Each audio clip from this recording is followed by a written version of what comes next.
Welcome to Cayman Conversations, now streaming on Cayman Times Facebook and YouTube channels, and also live on Bobo FM 89.1. We seek to elevate the level of media conversations with special guests from all walks of life during our 30-minute conversations. If you wish to appear on Cayman Conversations, email me at ralph@caymantimes.ky or just call me at 916-2000. Now let's get started with the first of our two great conversations and our special guest of today. It's my great pleasure to introduce my next guest, and he is none other than Mr. Michael Miles from Inspired Cayman. Good afternoon, Mr. Miles, and welcome back to Cayman Conversations. How are you doing today? I'm very well, thanks, Ralph. Appreciate you inviting me again. It's always great to be here. Yeah, all right. It's amazing. The last couple of conversations I'm having is all about employment, TVET skills, education. It looks like Cayman Conversations is developing a repertoire of its own. And apparently it's the buzzword on the ground right now. Everybody's talking about education, and you have been talking about it for years. That's your life. Yes. Yeah. So what have you been up to? We've continued marching forward. Me, Ralph, I do, while I do quite a bit of talking and explaining, I also do a lot of doing. I'm a doer, and I'm going to continue doing a lot of doing. I simply just don't believe in just getting on a microphone or being on the radio or talking in a newspaper. I want to show people that things are being done. So, that's what we've been doing since our last conversation. We have since launched a partnership with WORC to launch a lot of training programs. It's one that I'm very proud of, and I've been trying to do this now for the last, 5 years since Yes. it expired. So, it's kind of here now, and I'm excited. I'm excited to finally have where every Caymanian that comes through our door, the possibility of getting a TVET grant is now imminent. That they will qualify for a TVET grant, and that's one of the major changes in the last 2 months. Yes, that's great.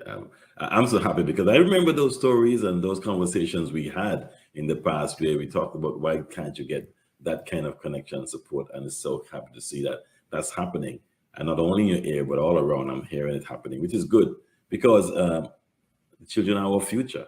We know that song, children future. We have to take care of them, and of course provide the training. And so it says it's a curriculum introductory craft skills course. Can you go into that in more detail? No. Yes. So we have several different opportunities now to train up people. Like I've told you, I'm not sure if I shared with you the last time. I hope I did.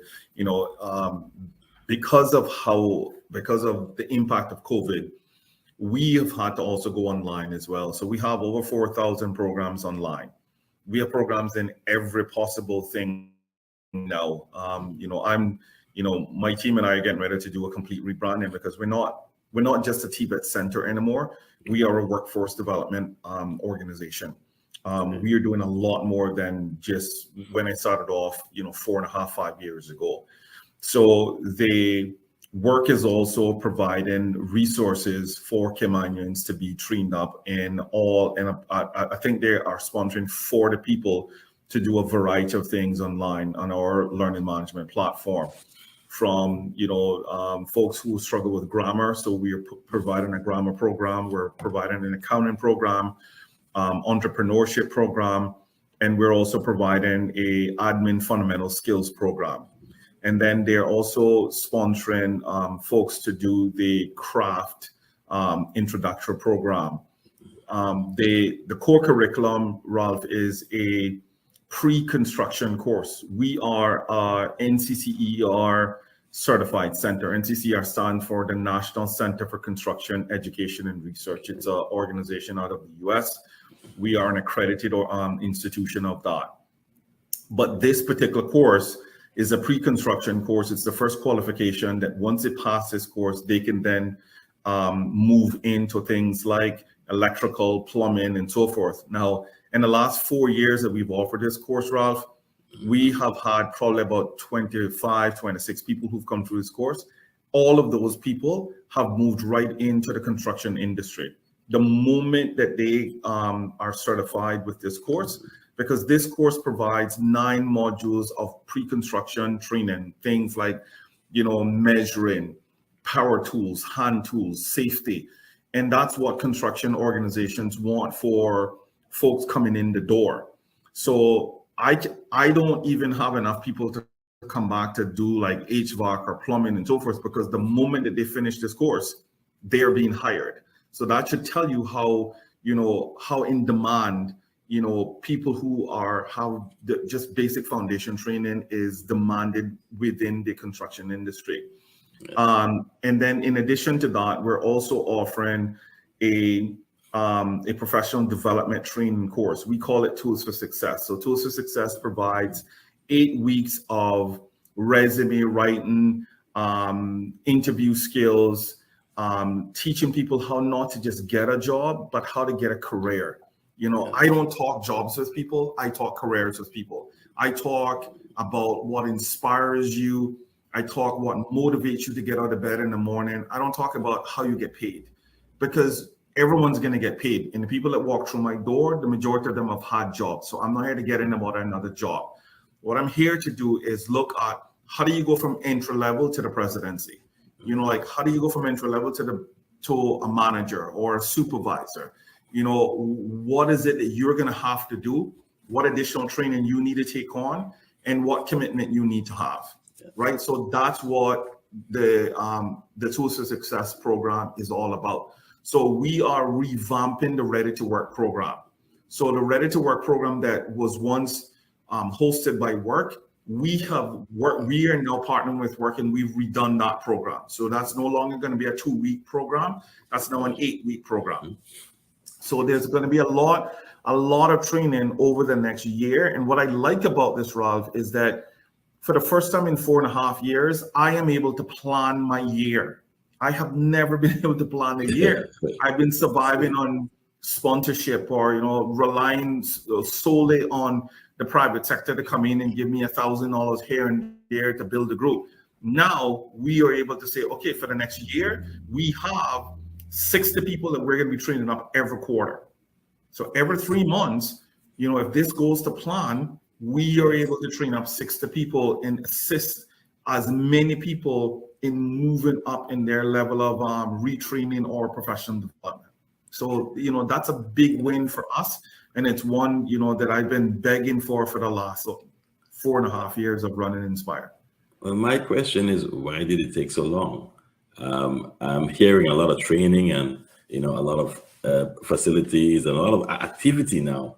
And I know you've been pushing at it for a long time, over 5 years. People are hurting, man. People are hurting. People are losing their houses. People are under the water. The premier just announced, because it's another project that I've been pushing to the government, the Financial Peace University program. I've been trying to get that nationwide. The premier and Ms. Heather Bodden has paid for it in their constituencies. For the last 3 years, I've co-sponsored that program as well. So I've invested a lot of money with him in that program and a lot of time. And I've been begging to get it to where everybody has access to the program.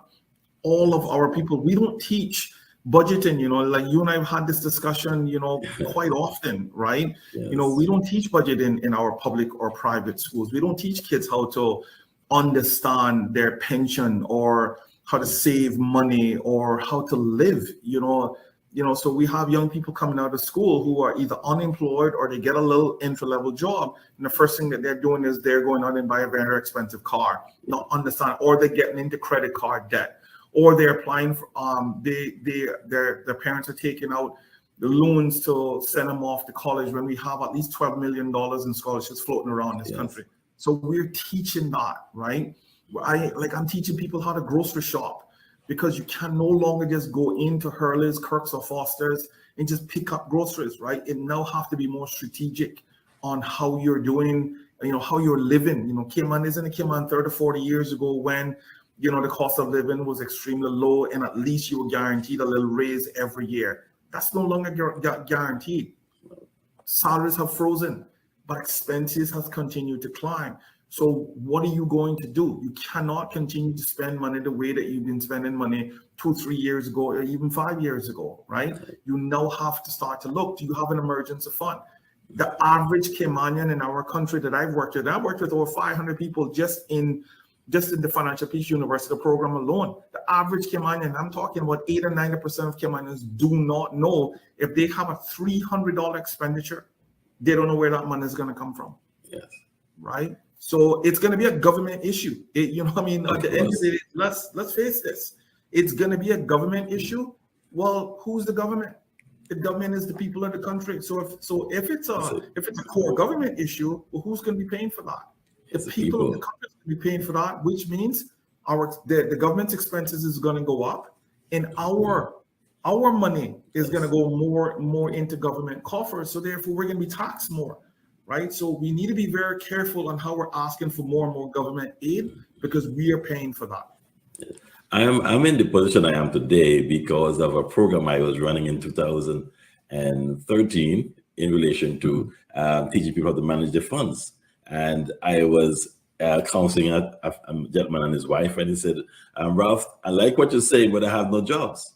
So I looked over in the corner, there's this paper with a lot of jobs. I said, man, maybe I could do something with this. Maybe I could create something online that you could get to know what exists out there. Because if there's so much jobs here and you don't know about getting a job, then maybe not doing a good enough job at getting that information to the job seekers. And so fast forward, maybe 10 years or 11 years down the road, I'm so happy to see that it's all working now and that you're part of it and our work is working with you and that I can know that they're going to be some good results. So my question is, have you seen results of those individuals who come to you? Can you speak about some of that? You know, I think we interviewed someone with you recently. Yeah, absolutely. You know, your guy came in last week. We had our second certified operator, heavy equipment operator. Chris Miles was with us from NCB. They've invested heavily in his future, and they've been a phenomenal partnership as well for us. Prior to Chris coming to us, Chris kind of was learning on the job. He was a heavy equipment operator learning on the job. When Chris came in, it completely blew his mind because he learned so much on our international heavy equipment simulator. And today he's more efficient. He's happy with his qualification. We are working with other organizations here with that. Anyone, we have seen, Ralph, that 75 to 80% of the people who have done Tools for Success are employed. And not only are employed, but they stay employed over a year, right? Because we're doing it right. People need to change behavior. And that's what I work on. I don't work on just getting people through a program. Anybody can do that. I just saw that you were on, with UCCI earlier on today. They want value just like us. I have no interest in someone paying me just to get a lot of people through a program and me giving them a certificate. The interest I have is, how does it impact Caymanians? How do we ensure that Caymanians are up for value of increases, salary increases, positions? How do we ensure that our people can compete? Right? That's what that's what my organization is after right now. I want to ensure that our people can compete, because we don't teach that, right? We don't teach that in our public school system. We don't teach it in the private school system. We teach in education, right? We don't teach, okay, in the world, you now need to compete. As I tell people all the time, I graduated in 1990. I graduated, my class size was a little over 300. I wasn't competing with a guy in Ghana or Africa or, Europe or China or I was competing with the people in my class, right? And they were all Caymanian. Today, my kids aren't, our kids, our grandchildren aren't competing against the people that they're graduating with. They're competing with everybody around the world. So we need to start to act like that. We're not acting like that. We're acting like it's still an entitlement to get a job in Cayman, and it's not. People are now, organizations are preferring not to hire Caymanians because, a multitude of reasons. And I'm not here to go back and forth on whether they should or should not. I know I don't worry about that anymore. What I'm more concerned about is when they finish my program, are they able to compete? Are there has a shift going on in their mind where they're getting on and compete, and they are. 75% of the folks who is finishing the programs that we provide can compete. In particular, our Tools to Success program, which offers a comprehensive professional development training. The people that are in our TVET programs are sought after. I get calls regularly, and when I say regularly, daily, from organizations asking who do I have that they can recruit from? Who do I have? And it's not just construction. I'm meeting with Freeport. I'm meeting with Health City. Like I'm meeting with a lot of organizations who want talent, but they also want value. They want good people. They want people that are going to stay and build with them. They don't just want a person that just want a paycheck. So we have to address this differently now. And what I've said in the past as well is that an employer wants an employee who will give value for money. He's not going to pay a lot of money on a work permit, travel allowance, housing, when there is someone available locally who can do that job. You're right, my friend. They are not going to do it. They're going to invest in that person. And I've seen employers do it. They identify locals who actually are intelligent and who are sharp, and now they're in management positions. I work with them in the bank industry. And I remember when they joined as a cashier. And they're now vice presidents and senior vice presidents. And we're like, okay, are you from Cayman? Of course. But just give them the opportunity and they apply themselves. And it's amazing how they can perform and outperform many. And so we are seeing it happen. And with your inspired, the inspired training, I'm sure you've seen that sort of examples. We have. It has to be a reteaching of what value is, right? The value isn't just showing up for work anymore. You actually have to perform now, right? But if you are not teaching that, right? This is not about math and English anymore, right? This is not about science.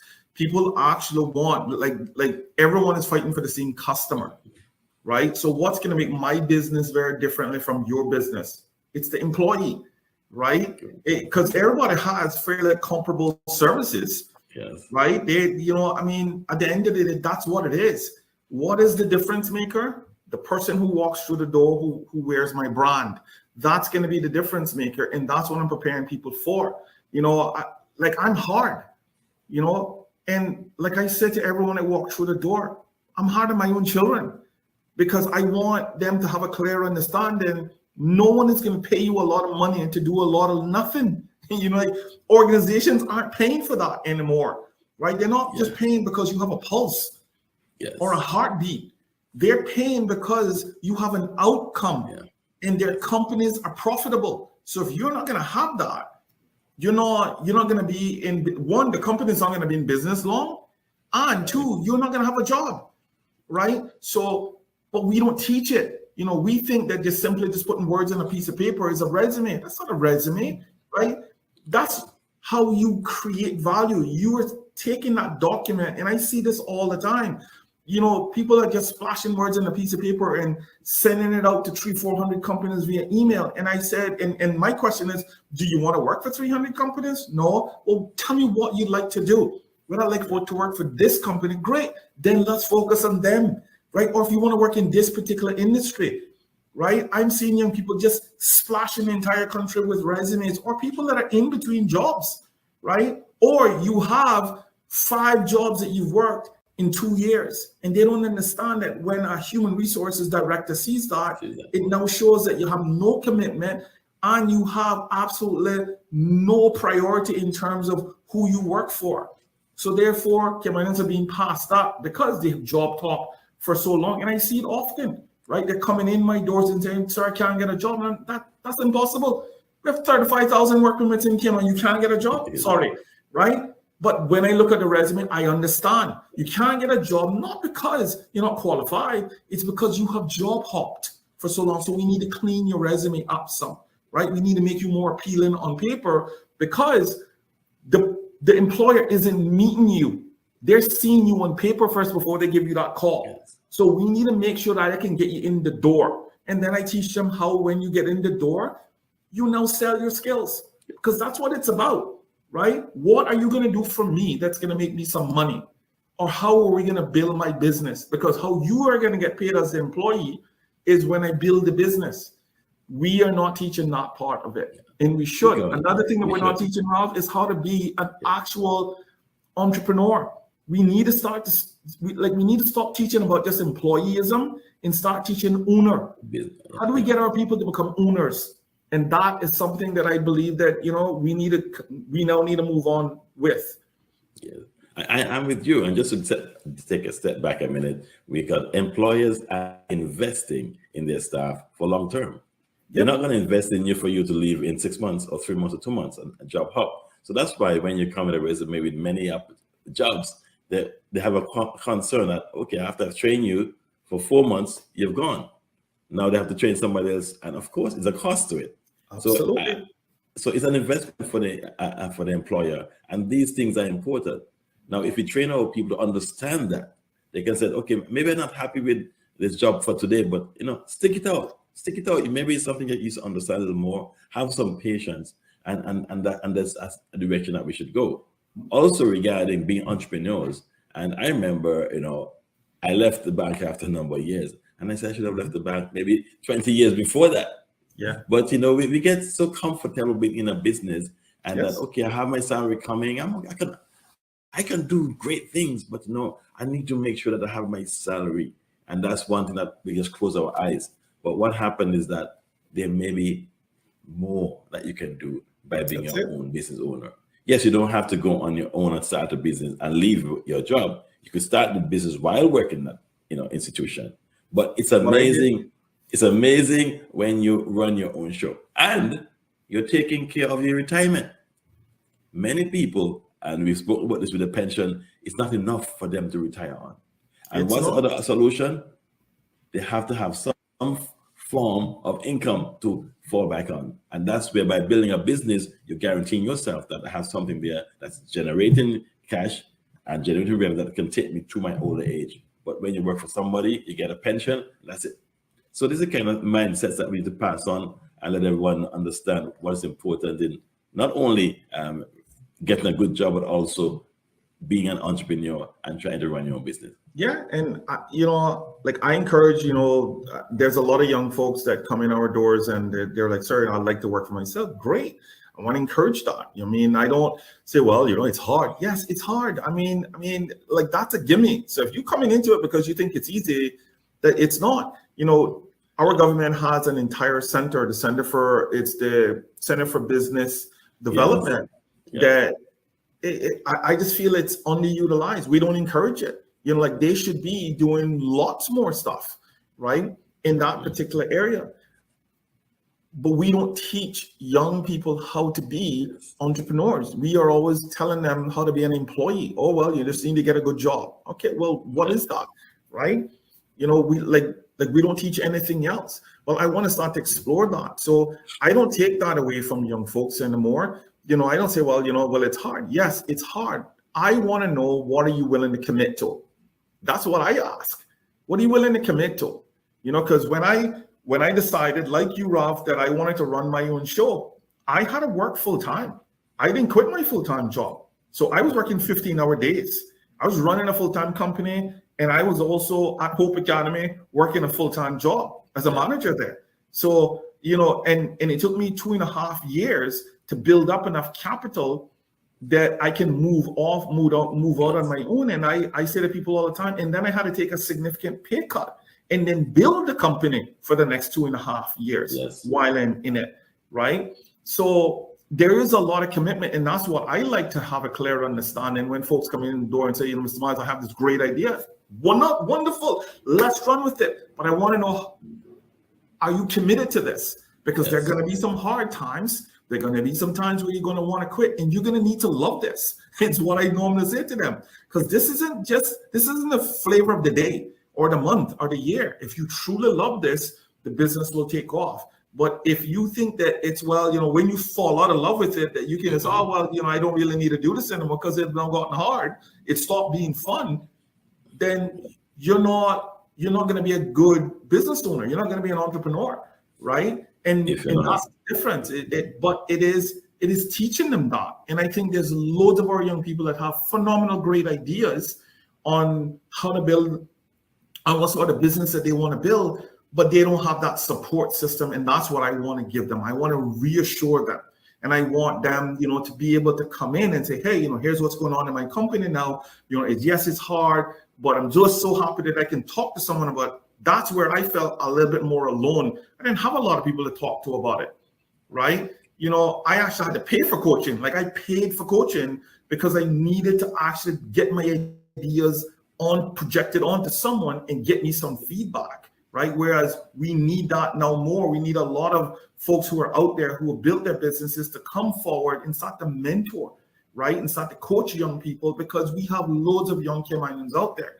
But as what you and I are talking about, we need to start to plant the seed more. We need to make it possible. We need to create the hope, right? That running a business is a great thing, and it's a thing that it is reachable. Whereas this whole thing about, well, you just need to just get a job and get a paycheck. Well, that's not good enough anymore, because even with that, you're still not making ends meet, right? So Yes, and get them there, and it's to inspire them to do more. And that's what we're doing. The difference, Ralph, of what we are doing is inspiring Caymanians to do more. yes. You're not coming in here just to do the bare minimum. That's not what I run, right? I don't want you to just be a gardener. I want you to be the best damn gardener. I don't want you to just be, a good electrician. I want you to be the best electrician, right? That's what we preach, right? I don't have no interest in telling people about a salary or a job or a paycheck. I'm interested in how good do you want to be?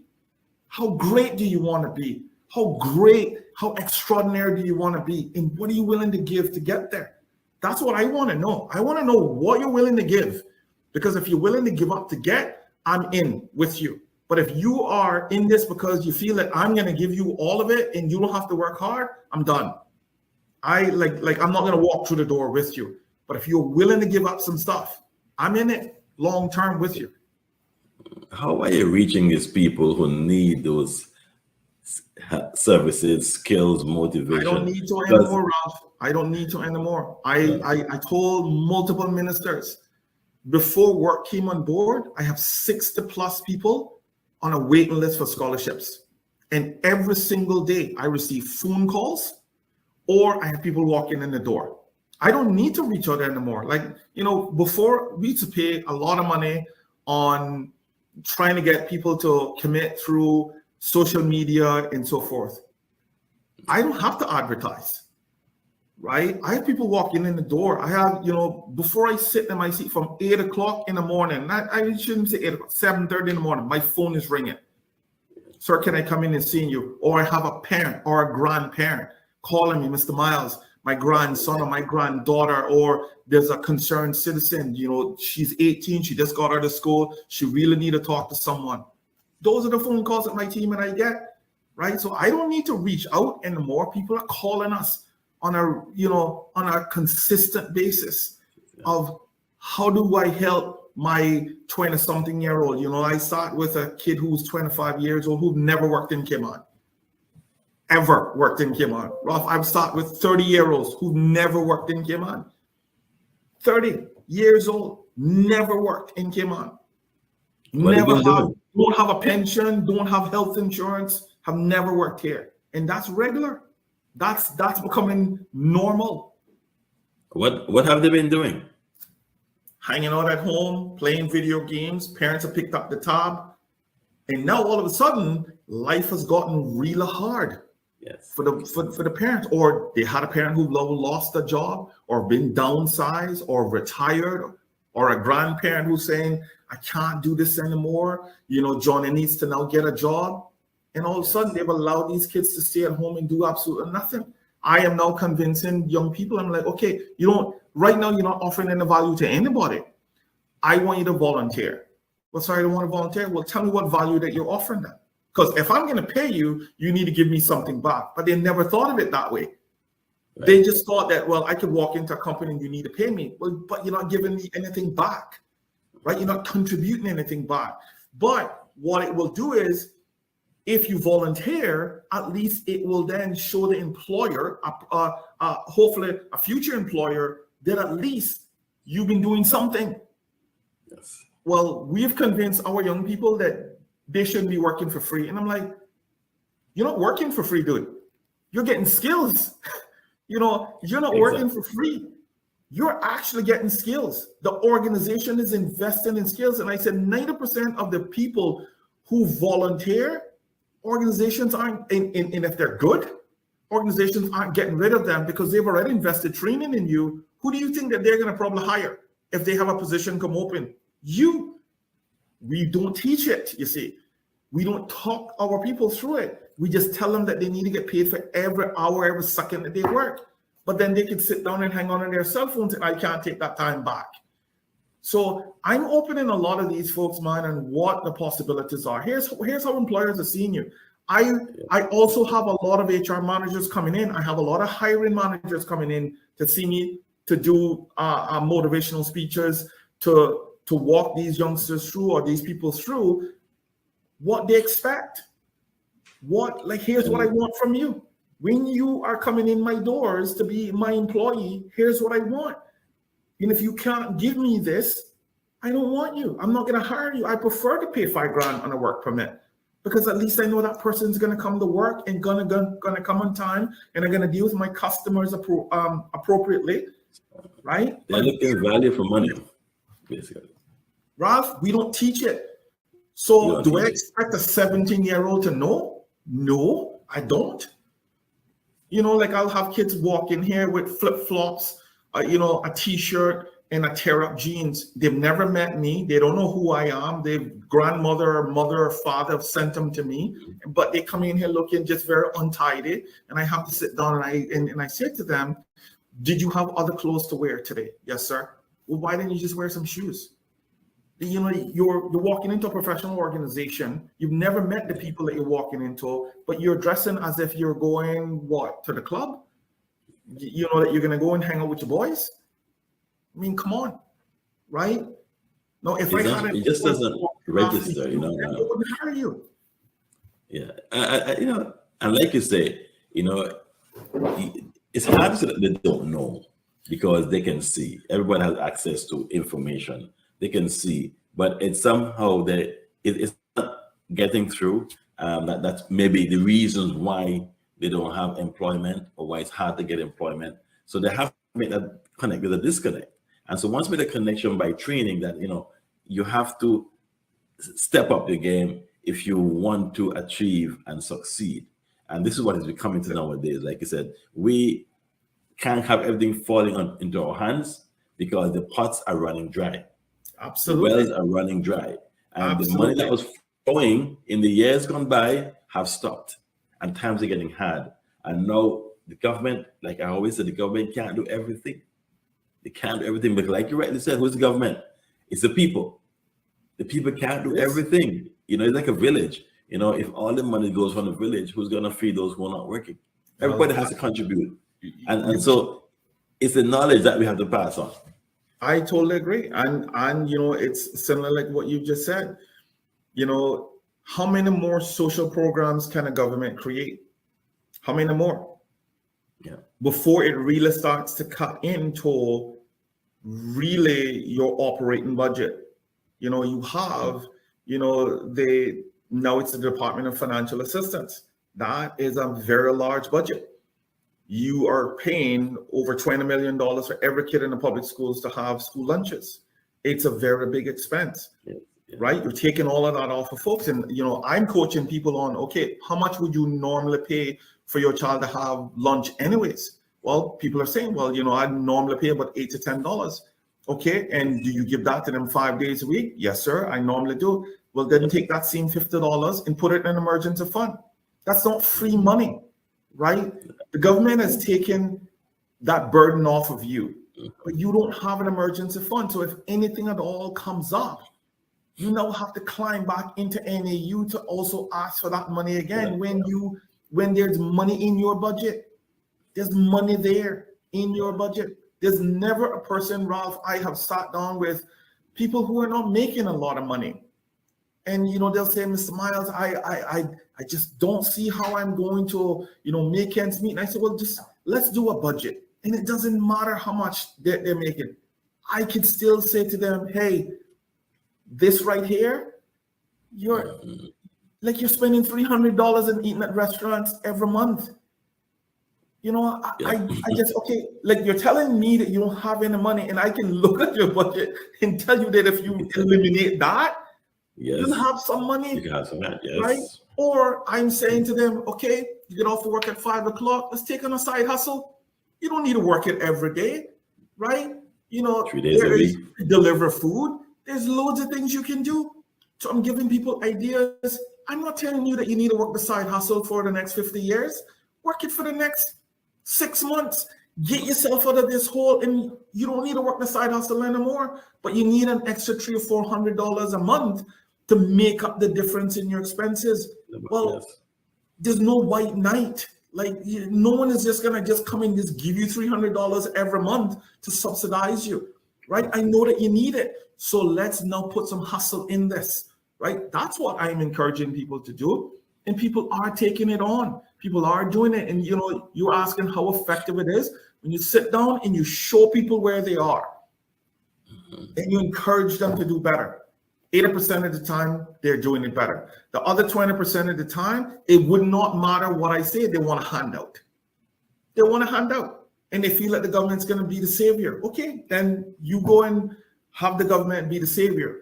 I'm going to deal with the 80% that actually want to do well in their lives. Right? But Michael Myers is in the bank. You're not coming here because I'm all of a sudden like I'm going to just subsidize you every time that you misappropriate your funds, right? It doesn't matter. I have done budgeting with hundreds of people, hundreds. So it's not one or two. I've done budgeting with people who are making 6 figures, and they're overspending, and they have no savings. They have no emergency fund. And I asked one question: if something happens to you tomorrow and you guys go down by one salary, how would that impact you? We'd go bankrupt. Okay, did you hear what you just said? Now look at the monies that you're spending on stupid stuff. Let's eliminate some of it. I am not saying it need to be forever, but do it for the next 6 months. Do it because you have 3 young kids and you need to do it for them, right? I know what it's like to feel broke. Ralph, I know what it's like. I know what it's like to go broke. I know what it's like to make poor decisions and put your family at risk. I was there. I'm the first in line, man. I'm not here to judge. I went bankrupt. I know what it's like to be at the very bottom. I know what it's like to feel that it doesn't matter what you do, you can't make ends meet. I know what that's like. So I coach based on personal experience. I don't coach just based because I'm a financial coach. I'm coaching based on, I know it hurts. I know it hurts. I know it hurts to walk into a store and not be able to buy the things that you want, right? But you have to kind of pick up some of those needs and then walk out of the store. I know what that is like. So I coach based on that. So when I hear people telling me a lot of garbage that it can't be done, I call it for what it is in a very respectful way. But we can do this. But we need to teach our people how to do it. We cannot, have this every time there's a major interest rate hike. We are willing as the government to set up an alternative program to absorb that. We can't. People are going to have to be adults, but we need to teach them. We need to show them ways on how they can cut expenses. And, I like what the premier is doing. He's looking at energy efficiency stuff because, again, we know that's one of our biggest expenditure, right? If your AC isn't properly serviced, I know it's a big expenditure. I went through it. My wife and I have had to replace 2 ACs. It have cut our utility bill by $300-400. So I know what it's like. I know what it's like to, make those sacrifices. But is it worth it? Absolutely. My daughters will never, in particular, my older 2, they will never know what it's like to file bankruptcy unless they choose to. I've completely changed my family tree. Okay, just question. I've completely changed. Okay. The program that I think was recently announced by the premier regarding financial planning training, has that started yet? It has not. So hopefully, I'm hoping that at least by the end of June, I know that they're going to be doing some marketing with that. It's going to be hopefully in all of the districts now. Right now, we're only doing it in Savannah and Newlands. So we have 26 people in a program there. We've been doing it for the last 3 years there. It's been going very well. A lot of people have been dumping debt. So what I've asked the Premier to do in January is roll it out. Let's roll it out to everyone. It's something that is needed, and he's been. I did some training for him years ago when he was in the other ministry, but so it has been very close to his heart. Financial management. He's feeling it, right? Yeah. He is feeling it. He's seeing it, right? I mean, he sees those people come into his constituency office regularly. Like I've talked to a lot of those people, Ralph. I've talked to a lot of the constituent admins. They see it. They see the unemployment. They see people making very poor decisions when it comes to their finances and then run into the constituency offices for a bailout. So the Premier is feeling it because they're paying out a lot of money. In addition to what NAU is paying, these constituency offices is also paying out a lot of money in aid. Yes. But if you don't teach people how to manage their finances and hold them accountable, you're always going to be paying out a lot of money. Yeah. So I applaud that move, and I look forward to seeing the results when it's been announced. So we can probably do some promotions on it. I'm trying to get him in here so we can talk about it as well. Because, like I said, I did a similar program years ago, and you made a good point. The best financial instructors are those who've had the experience themselves. Yeah. And that's what we've learned over time. That those people, once you live it, you know it, and you can relate to it. Mr. Miles, always a pleasure having you here. So you have a wealth of knowledge. And I like what you said, we need to teach. And that's where the focus has to be. We have to get the information to those who need it. And Ralph, that's why we have this conversation. I'm so appreciative of you. I'm so appreciative of the opportunities that you continue to give us. And I want to take this opportunity to really thank you, because it doesn't matter when I call you, you always say, Michael, I'll have someone there. So thank you. This youngster that we've just recently promoted, I cannot thank you enough. You don't know. I don't think that you will ever know the impact that you're having as the media, because it's people like the Chris Miles that have come from, the pain and the suffering of his environment as well, that is now doing phenomenal, great things. But by having organizations like yours promote it in a very phenomenal way, because we can also promote bad. I mean, you and I both know that, right? We see it on the news. It's almost every time something comes out, it's this breezes through social media on all the bad stuff. So I want to really, really thank you for helping me. I could not have done this without people like you promoting us, promoting the young people that are doing really good things. So from the bottom of my heart, from the top of my heart, on behalf of my family, on behalf of my center, thank you for always supporting us. You're welcome. And for those listeners, Chris's story will be in our Friday's newspaper. And if you pick up Wednesday newspaper, you will see the gentleman who just recently got his pilot wings for the helicopter flight. I did. It's another phenomenal story, man. I read that over the weekend, and I was like, wow, this is so great, man. It's so great to hear. It's amazing. We need more of that. And like the information that needs to be disseminated, this is how we do it. Because it's not only teaching about what needs to be done, but also giving examples of those who have done it and have achieved. And that's what makes it happen. So that's why we're here.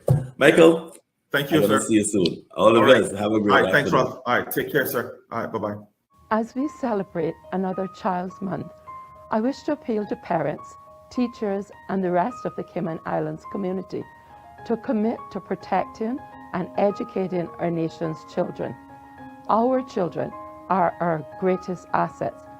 As a nation, it is imperative for those of us charged with responsibility for their care to create a safe, nurturing environment that fosters their growth and development into responsible citizens. Despite this fact, child abuse and mistreatment cases are still far too prevalent.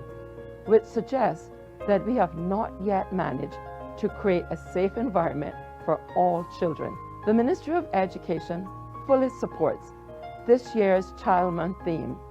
Investing in our children means investing in our future. It is well known that over the years, we have invested heavily in teaching and learning resources. We have done this to improve the educational opportunities presented to our students. However, we also recognize that it is essential to invest in developing resources that will guarantee a safe learning environment for every child under our care. To this end, we have worked diligently to institute national policies for educational institutions outlining code of conduct, expectations for adults, safe environment requirements, and a framework for the mandate to report suspicions of child abuse and neglect. We are also dedicated to preparing individuals working and volunteering in educational institutions to quickly identify and respond to signs of abuse.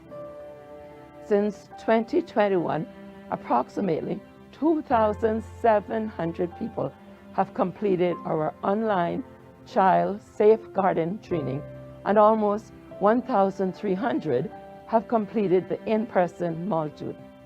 However, we cannot do it alone. As a society, our collective duty is to place our children's well-being and holistic growth at the forefront of our priorities. So, I urge all parents, guardians, and other caregivers to let us all work together to create a safe environment for our nation's children. In so doing, you must be vigilant. Set up child-friendly spaces, engage in open conversations with your children, and listen carefully to their concerns. Additionally, if you believe a child is being abused or neglected, please don't hesitate to contact the child protection officer assigned to your child or ward school. They will then report the matter to the Multi-Agency Safeguarding Hub, otherwise known as MARSH, for investigation. To our child protection officers and the members of MARSH, I thank you for ensuring matters of child abuse are handled with priority. I likewise express my gratitude to the countless other educators, government agencies, NGOs, parents, and caregivers who tirelessly champion the well-being of our children.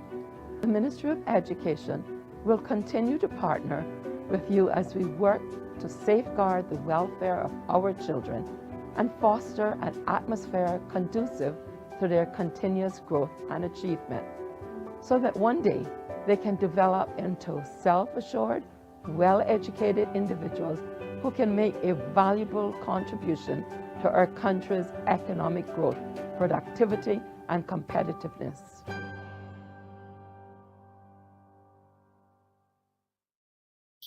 Good afternoon, ladies, and welcome to Cayman Conversation. It's my pleasure to have all of you, to talk about the UCCI School of Hospitality program. And leading this group of fine ladies is Mrs. Nadia England Trout, the director of the hospitality school here, and Mrs. Nadia UCCI. Good afternoon, director of the. Good afternoon, Ralph. I'm doing well. Thank you so much for having us here. Good afternoon, Ralph. And taking the time out to speak to us. Okay. You have two of your students or past students. Would you please introduce them for me? Certainly. We have Miss Marcia Malcolm. She started back then it was the certificate program. Now it's been upgraded to diploma, but she started in that program, matriculated now to associate degree. So we're pursuing in hospitality as well. And of course, we have Miss Caitlin Henry, who is currently doing her master's degree as well. Great. Good afternoon, ladies. How are you feeling? Just give us a brief overview of the program. Okay, so the program really started in 2014. So we are basically in our 9th year. It's designed for recent high school graduates, who've completed high school or secondary level, 16 years to 20 years. The course aims to really prepare Caymanians with hospitality industry knowledge. So it also enables students to develop competence in maths, in English, in menu planning, table setting, and of course, most importantly, industry exposure, where they get on-the-job training as well as participate in internship at the end of the program or near to the end of the program, the final semester in the program. Now, of course, the program really start taking persons in fall 2023, and that is August 28 this year. So it's a 1 year long semester, so 3 semester, 1 year long program. Yes, and one program. Sorry. So, and the deadline for application is really why we're here to encourage Caymanians, young Caymanians, to go ahead and start applying for the program because the deadline is on the 12th of June. Because let's come back to that information a little later, just to remind our listeners how they can make sure that they register. How has the support or how has the takeoff or response to your previous takeoff? So basically, we've had like over almost 300 persons or over 200 persons coming through the program. We have a lot of success stories. One in particular, Baden from Grand Old House, he came through the program and now he's a manager at coming through the program. We have hoping to get more success stories like that, but we have a number of our students who are still working in the industry currently. Some are doing culinary, some are doing reception, some are even doing, food and beverage service. So we've had a lot of success thus far, but we need more. We need more, and our aim is really to train Caymanians, give them the proper education, and also, certify them.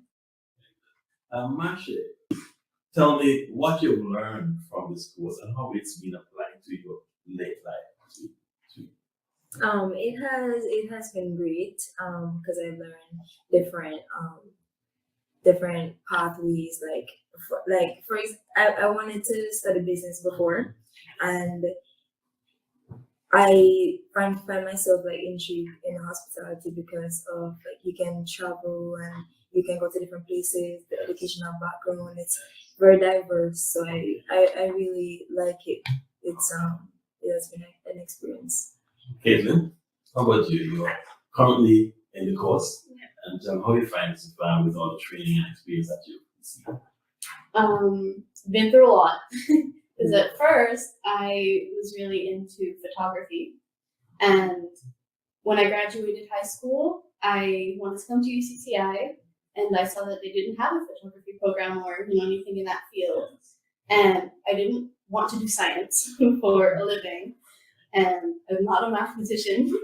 So then I saw the hospitality program, and I'm a people person, so I thought maybe that would help me get through college was my thought process, just get through it.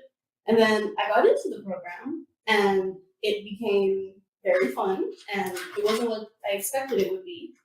And through the program, I got to meet a lot of different people from different cultures, and I got my very first job through the program, which was really, really fun. And I got to go to the Ritz-Carlton and meet the managers there and have very good conversations and have tours. And it was just a very good overall experience, and I can't wait to do more. And I'll be very upset when I finish, but it's very, very exciting so far. How long is the course, the first course, Ms. Nadia? So the first course is 1 year, so 3 semesters. So fall, spring, and then summer would be the final semester. Would you say that the course is a hard course? Is it a lot of work, or is it intense? Or is it easy enough for anyone who thinks that they want to be in hospitality that they can come on board and they'll be successful? Right. I think the program is, fairly easy. You have to really love hospitality to really engage in it. However, you can develop a love for it after you come in if you don't already have that. So the courses are pretty easy. We do offer support through student life for persons who may have a challenge in terms of, processing the theoretical part of the information. So we have lecturers as well who are very passionate, and they work closely to support the students throughout the program. So anybody can come in. You don't necessarily need a hospitality background, fresh out of high school with interest, and of course you have to be committed. That is the most important part. And we have a sweet deal to tell you about as well as we get through. So we hold on to that for right now. Okay. There has always been concern that Caymanians don't want to work in the hospitality industry. And so that's why a lot of expatriate workers were brought in here. And so when this program started years ago, I'm sure that was one of the concerns that many had. And have you seen that culture changing towards embracing hospitality? I definitely see a culture change. We have a far way to go, but we can get there. Ladies, can you just give some feedback? Marsha, do you think that the culture has changed towards working in the tourism industry? Yes, it has, because what would I say? Well, to me before, like the hospitality, like people used to view hospitality as, you're just working and cleaning stuff. Like that's what I think before, and that's what my old classmates used to think too.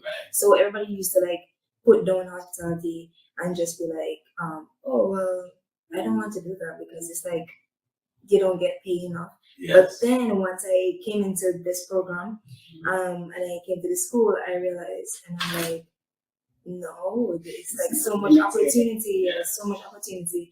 You get to travel, and like you get to meet new people, and diverse with so much, So I think it's very fun to realize the difference.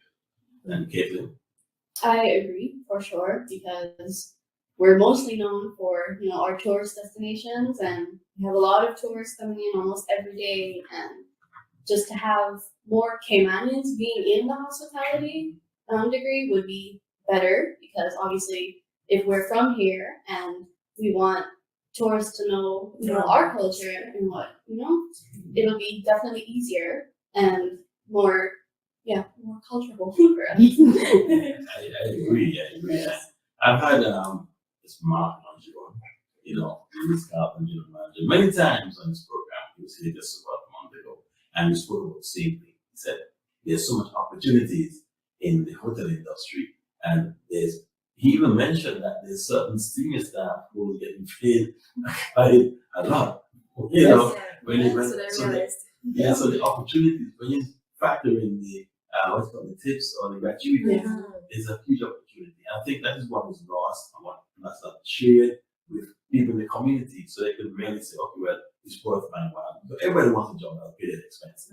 And so knowledge is power, and I'm sure this is where Miss Nadia comes in, because she's going to explain that. Right. The Ministry of Tourism has been very helpful. And my question is, how do these courses get financed? So, good question, and that's the sweet deal we're telling you about. How many persons have $3,000 or $4,000 to pay for self-pay for a program? What the Ministry of Tourism through the DOT have done is basically fund the entire program, and it's free for all Caymanians.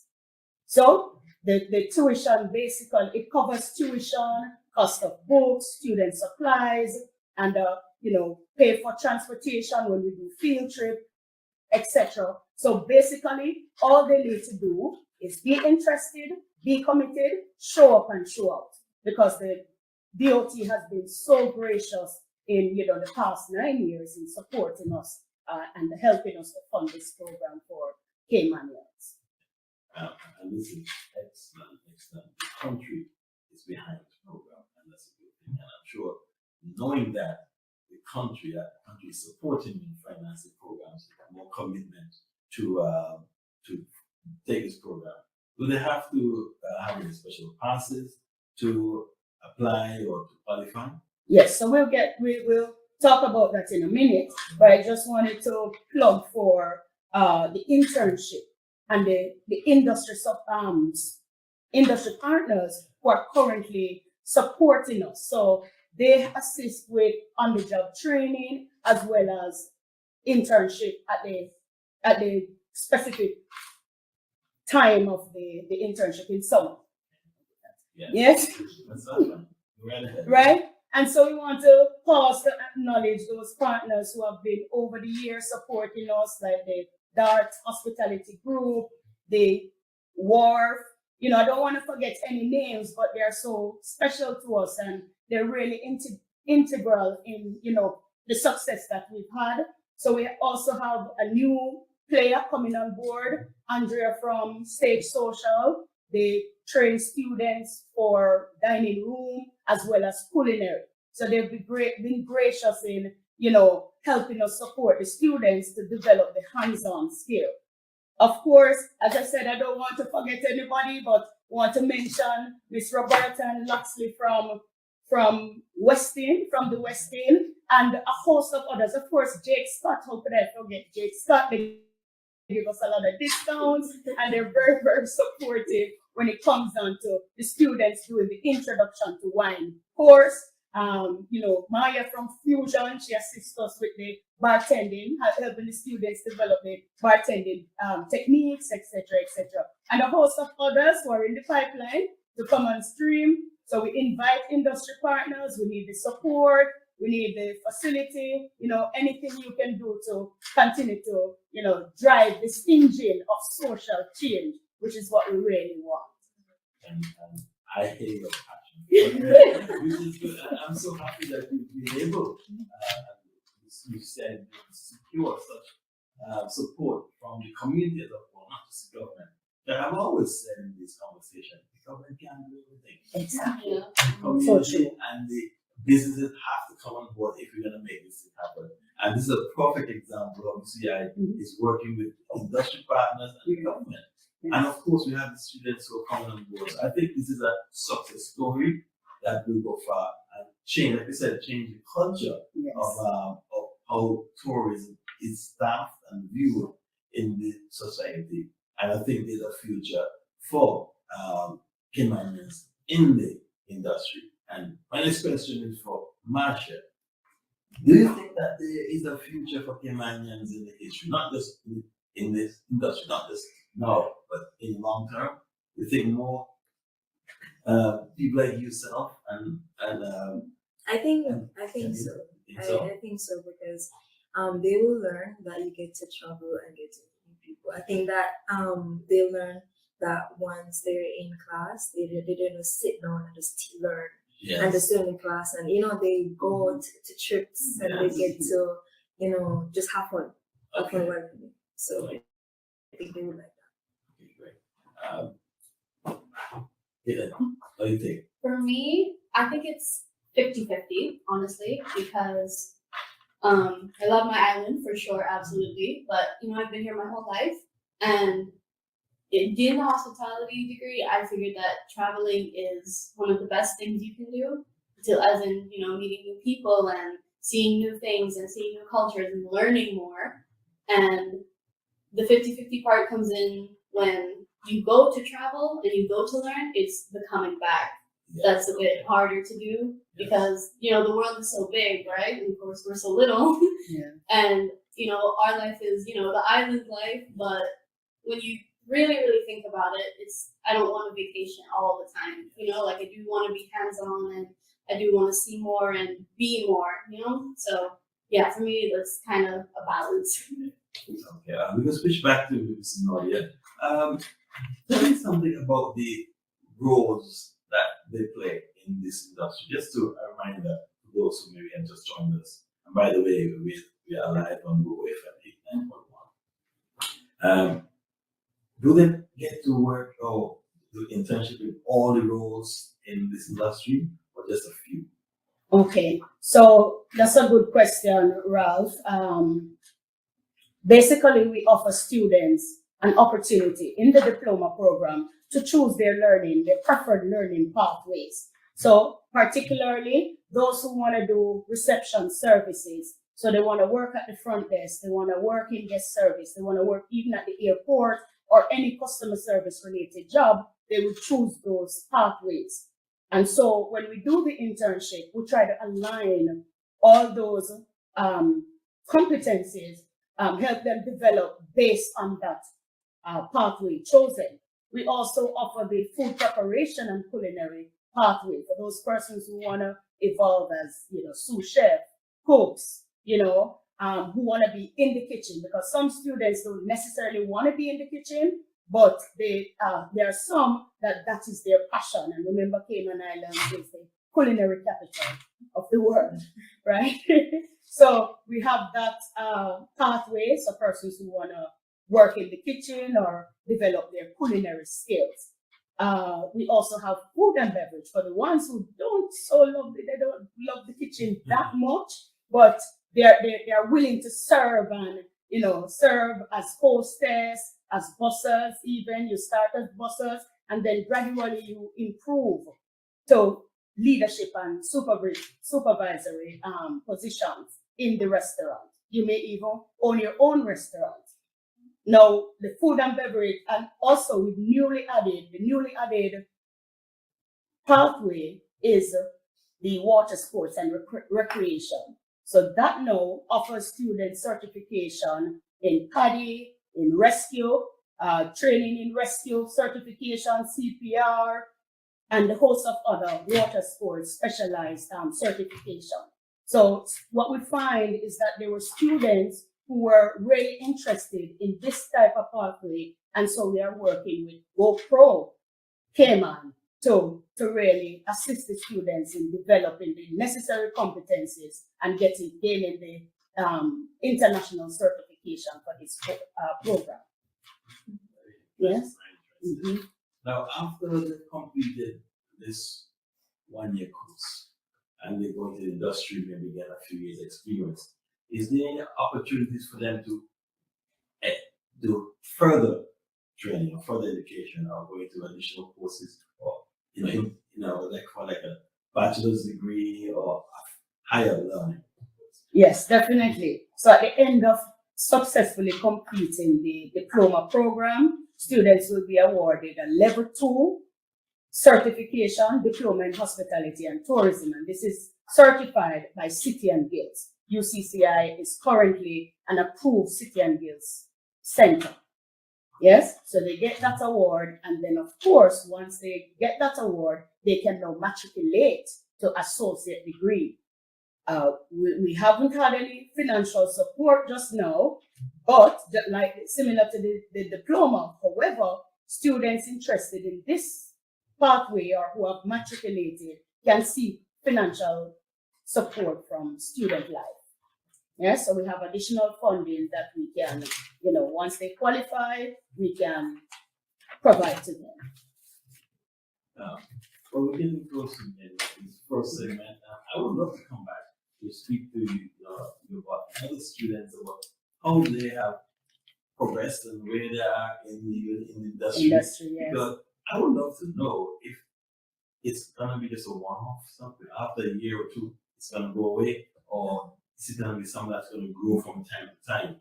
Because if we want to put many persons in our tourism industry, it has to be continuous momentum.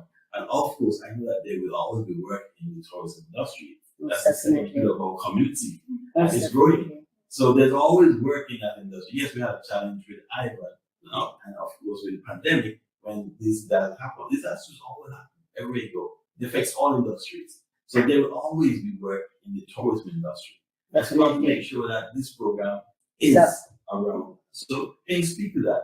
Yes. You have a feeling that this is going to be there for long. Once the students are successful, continuously successful, then if the program will look good. We have qualified and certified teachers who provide the education and help the students build the competencies. Now, also, you asked about the tracking and where they are now, and that is done through student service. We track all the students who come through the program, find out where they are now, and offer any support. We even use them when we're doing like little advertisement, or get them involved, coming to speak to the current students as well. So that tracking is done and it can be shared with you. It's tracked by Student Life, as I mentioned. Yeah. And that's why we're here today on Cayman Conversations, talking to you and the students to see how they are adopting and they are fitting into the system, and they are, of course, changing the culture of how we view tourism and hospitality, and and work in that industry in the Cayman Islands. And before I say goodbye, I'd like you ladies to just any final words or advice for future students. I'll advise you to don't, like, if anybody say anything about hospitality, because that's what I did before. I listened to word of mouth saying that you're not supposed to do this, and don't follow them. It's a really good opportunity, and I encourage anybody out there that wants to, diverse their knowledge and know more about the world and to travel. I really, I think that you should try it out. It's fun. Give it a chance, because when you're young, you have time. And if you're not a people person, that's fine, because there are several positions in the hospitality industry that don't require that much face-to-face interaction. If you are a people person like me, absolutely. And when I was in high school, a lot of my teachers told me that college is going to be harder and the teachers are going to be nice and they're not going to care, and that is a complete lie. Because Miss Prout is one of the best teachers I've ever had in my life, and I consider her a friend now because I trust her with everything, and just give it a chance. Miss Prout. All right. Yeah. Okay, I'll let you speak to the comment, but let's wrap up and see what good news they have for us there. Right. So basically, this is the time as well for industry partners looking to get their staff certified. We are trying to we're planning to roll out a similar program for the evening. So if you have staff members or team members desirous of getting certified through City and Guilds, American Lodging and Hotel Association, please start, contacting us, and let's get down to business. Because this year we've really had a lot of interest from the 21 and up, so what we would classify as a mature students. And what we try to do is keep them separate, because a lot of times those persons are already working in the industry and have developed industry knowledge, specific knowledge, right? And so this is the time now for them to extend interest. They too can apply for the deadline of June 12, because we're planning to roll out that evening program as well, similar to what we offer in the daytime. And to apply, you visit www.ucci.edu.ky and just click the apply button, and it takes you to the course, right? Now, you need to be at least 16 to 20 years for the diploma program, the current diploma program. You also need to submit your application, because without an application, we cannot review and pre-screen, because we're going to go through a pre-screening and interview phase, because obviously we can't take all the persons who apply. We're targeting 40, and we're looking for as many out of that 40. Now, it's limited space, and so you need to start your application process. Students will be required to do a video essay, updated resume, a certified copy of any external passes, so CHC, GCE, BTEC, etc., and the proof of health insurance, a copy of the passport, and definitely a letter of acknowledgement, because the program is really designed for Caymanians, right? So you have to show proof that you are Caymanian to be accepted in the program, and of course go through pre-screening and interviews phase. And that will begin on June 12th, in about 2 weeks. Right, so the deadline is June 12th. So make sure you get your applications in so that you can be scheduled for interview. Okay? Well, the final words, encouragement. Students, interested persons, persons out there looking to develop their hospitality industry knowledge, come on in, apply today. Don't wait until it's too late. As we said, the 12th of June is the deadline for application. Make sure it's just like the lottery. Without a ticket, you don't have a chance. Don't be out there not doing anything while you could study for 1 year and actually start your career. Yes? So make sure you apply. Again, www.ucci.edu.ky. I have one final question from me personally. People of my age who may want to be part of this tourism drive, and I've traveled with locations. I've seen older people in the industry.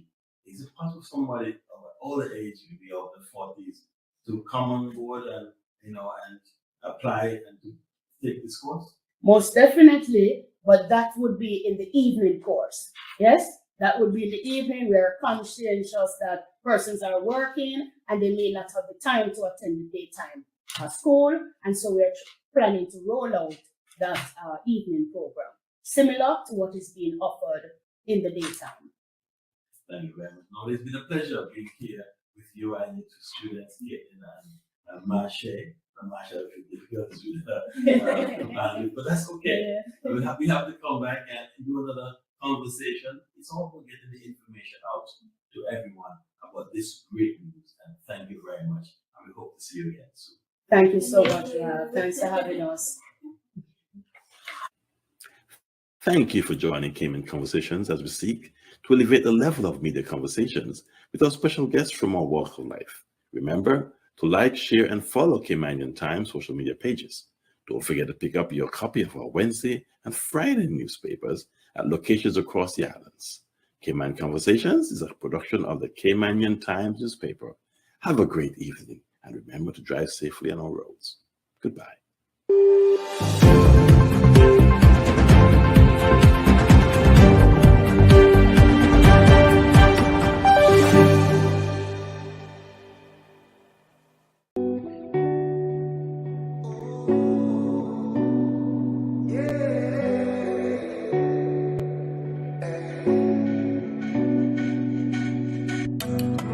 Justly love mercy, walk humbly, that's how the world should be.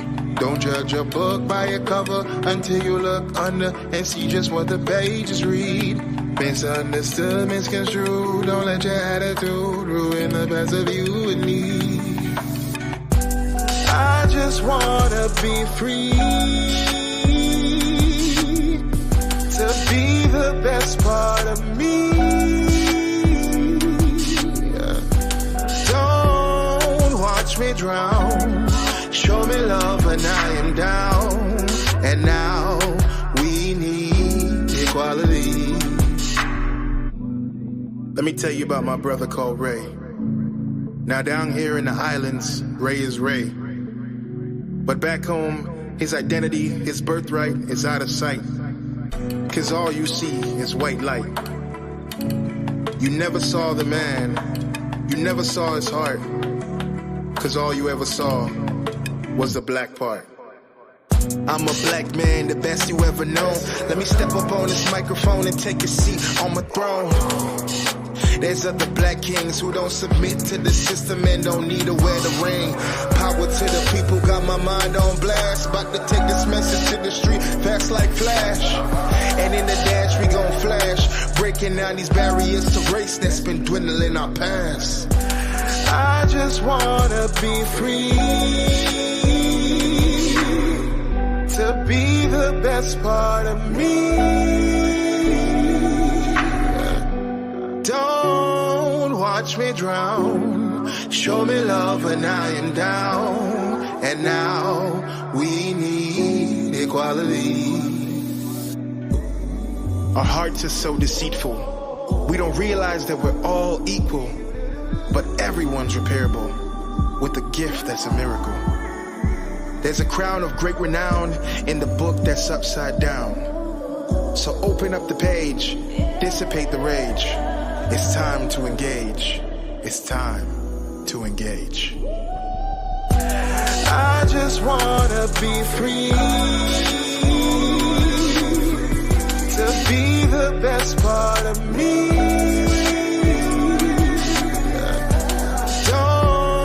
Watch me drown. Show me love when I am down. And now we need equality.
Exam time now. Show them your pass now. Yeah. One in the green now.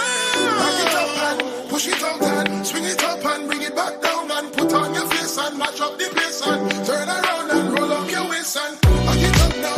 Push it up now. Swing it up and bring it back down and turn around and spin around and slow it down.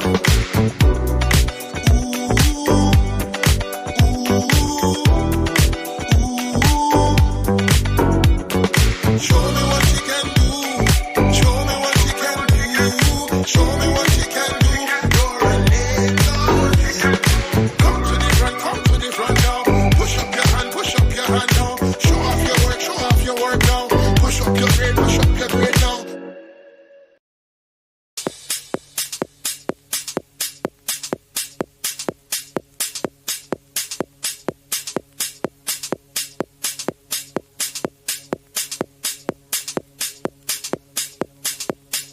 Yeah. Suck it like yeah. Let me break it down.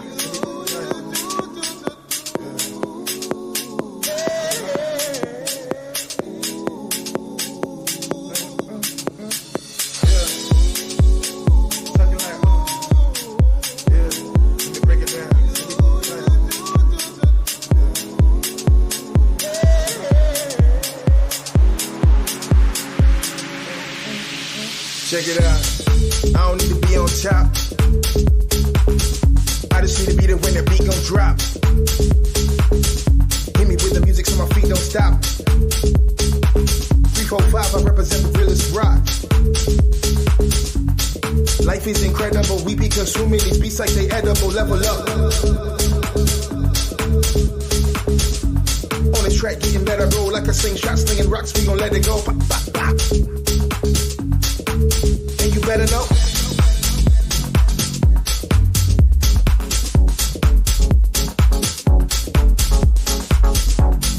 I be on top.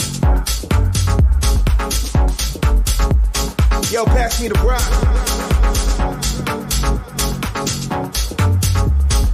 Yeah, never let go, cause the love in your soul gotta burn, gotta glow.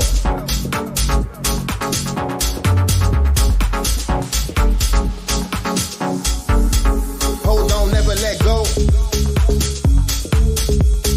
Never let go. Never let go. Never let go. Never let go. Never let go. Never let go. Never let go. Yeah. Something like that. Yeah. You can break it down.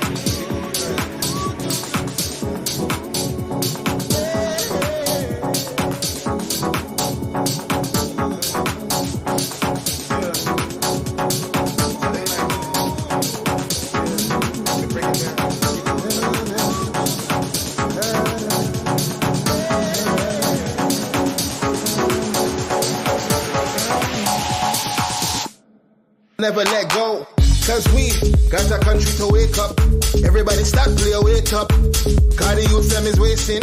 Please can we save them, come on. We got a country to wake up. Everybody stop, play, wake up. Cause the youth them is wasting. Please can we save them, come on. We got a country to wake up. Everybody stop, play, wake up. Cause the youth them is wasting. Please can we save them, come on. Depression may grab at you, try to put you in a chokehold. But this is what happens when life is a savage. It's about to bring damage, so hold on, never let go. Never let go. Never let go.